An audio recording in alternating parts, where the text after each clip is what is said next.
Deputy commissioner captain محمد وسیم اور D P او شعیب اشرف کی زیر صدارت ضلعی امن کمیٹی کا اجلاس ڈپٹی کمشنر آفس میں منعقد ہوا۔ اجلاس میں اے ڈی سی جی رانا محمد ابوبکر اور امن کمیٹی کے اراکین شریک ہوئے۔ اجلاس میں ضلع بھر میں قیام امن کے لیے آئندہ لائحہ عمل پر مشاورت کی گئی۔ فیصلہ کیا گیا کہ اس ہفتے ضلع کی تمام بڑی خانقاہوں کے دورے کیے جائیں گے۔ اس مقصد کے لیے علماء کرام امن کمیٹی پر مشتمل ایک خصوصی وفد تشکیل دیا گیا، جو خانقاہوں کے مشائخ سے ملاقاتیں کرے گا اور ضلعی انتظامیہ کے امن اقدامات سے آگاہ کرے گا اور انہیں حکومتی کوشش میں شریک کرے گا۔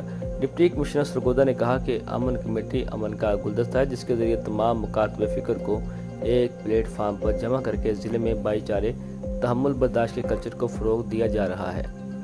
تمام ادارے مشترکہ طور پر اس بات کو یقینی بنا رہے ہیں کہ ضلع سرگودا میں مذہبی، سماجی، عوامی تقریبات پرامن ماحول میں منعقد ہوں۔ ممبران امن کمیٹی کا کہنا تھا کہ تمام مکاتب فکر قیام امن، بھائی چارے اور قومی یکجہتی کے لیے ایک پیج پر ہیں۔ علماء کرام نے ضلعی انتظامیہ اور سیکورٹی اداروں کے کردار کو سراہتے ہوئے کہا کہ امن کا قیام ایک اجتماعی ذمہ داری ہے، جس کے لیے سب کو اپنا کردار ادا کرنا ہوگا۔ ڈپٹی کمشنر کیپٹن محمد وسیم نے کہا کہ ہم سب کا مقصد صرف اور صرف امن کا فروغ ہے۔